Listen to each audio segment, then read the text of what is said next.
In the beginning, Leanne Brock's story was one of hope and promise. She was smart, beautiful, and full of life. When she first met Brock Orwig, she felt an instant connection, a spark that made her believe they were destined to be together. There was a part of me that just said, I knew we would be together.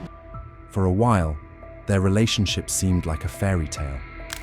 Two people deeply in love, building a life together, and even welcoming a child into the world. But as the years passed, the cracks began to show. What started as a love story slowly unraveled into a nightmare of resentment, betrayal, and violence.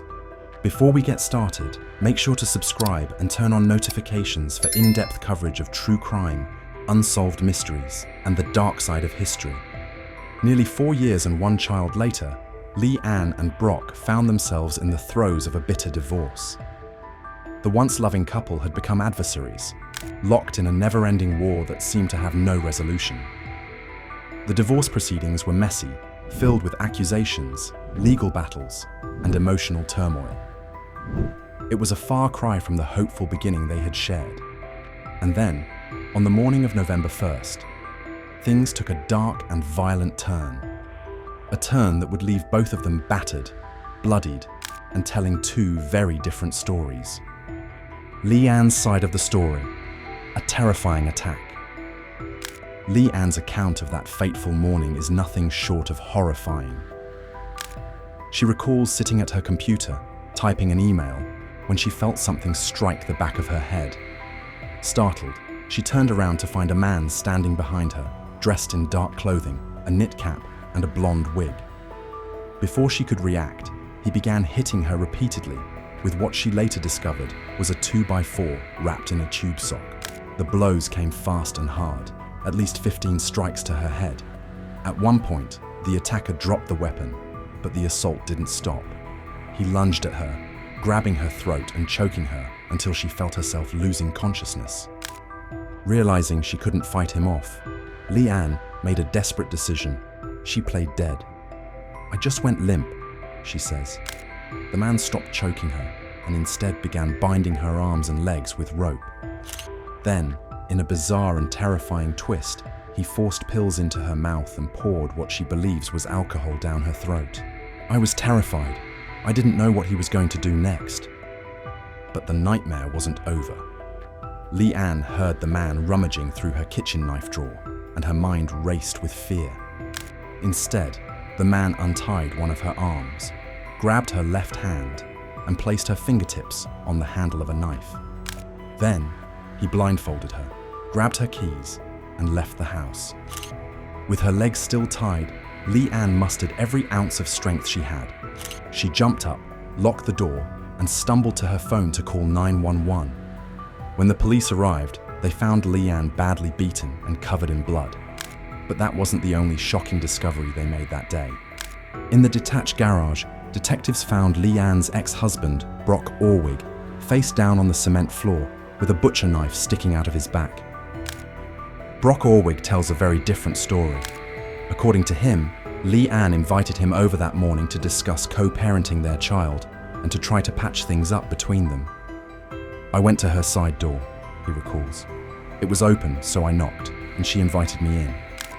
As Brock bent over to take off his shoes, he says Leanne suddenly attacked him, swinging the same 2x4 she claims was used against her. She was screaming. Brock says he wrestled the weapon away from her to defend himself. But Leanne wasn't done. She ran to the kitchen, grabbed a butcher knife, and came at him again. Brock insists he had no choice but to fight back. Brock grabbed Leanne's car keys and headed for the door, but as he opened it, Leanne was there with the knife. "She slashed at me, and I turned to run," he says. "That's when I felt this indescribable pain in my back. Everything went black." Brock woke up in the hospital later that day, the knife still lodged in his back. He claims Leanne had set him up, luring him to her house under the guise of reconciliation, only to attack him and frame him for her own injuries. The investigation. A web of lies and contradictions. The police were left with 2 wounded suspects, each accusing the other of being the aggressor. Investigators theorized that Brock had stabbed himself to frame Leanne, a claim Brock vehemently denies. The case went to trial, and the jury was faced with the nearly impossible task of untangling the web of lies, contradictions, and physical evidence. Both Leanne and Brock had credible elements to their stories, but neither account fully explained what had happened that morning. In the end, the jury found Brock not guilty of premeditated first-degree attempted murder. They believed he had been invited to the house and attacked by Leanne, but they also found him guilty of second-degree assault for the severe head wounds Leanne had sustained. Brock was sentenced to 3 years in prison, ultimately serving 2. The aftermath: lives forever changed. The case remains a haunting reminder of how quickly love can turn to hate, and how the truth can become buried beneath layers of lies, pain, and betrayal. For Leanne Brock and Brock Orwig, the scars, both physical and emotional, will likely never fully heal. And for those who followed the case, it serves as a chilling cautionary tale about the dangers of unresolved anger and the lengths to which people will go to protect themselves or destroy each other. The emotional toll of the incident was immense for both Leanne and Brock. Leanne struggled with PTSD in the aftermath of the attack, haunted by the memory of the man in the blonde wig and the feeling of helplessness as she was bound and beaten.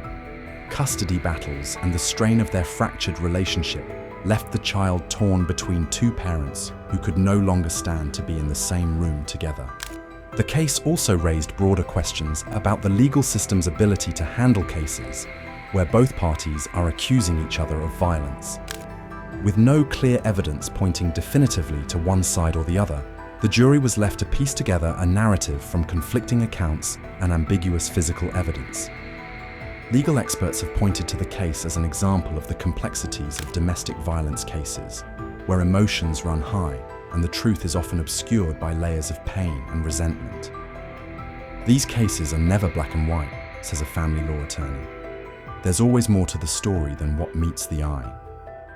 In the end, the story of Leanne Brock and Brock Orwig is one without a clear resolution. Both parties walked away with scars, both physical and emotional, and a story that will likely follow them for the rest of their lives. For Leanne, it's a story of survival and resilience. For Brock, it's a story of betrayal and redemption. And for those who followed the case, it's a stark reminder of the fragility of human relationships and the devastating consequences when love turns to hate. As Leanne puts it, life is messy, people are complicated, and sometimes the truth is harder to find than you'd think. Brock echoes the sentiment, adding, "At the end of the day, all you can do is try to move forward. That's what I'm doing, one step at a time."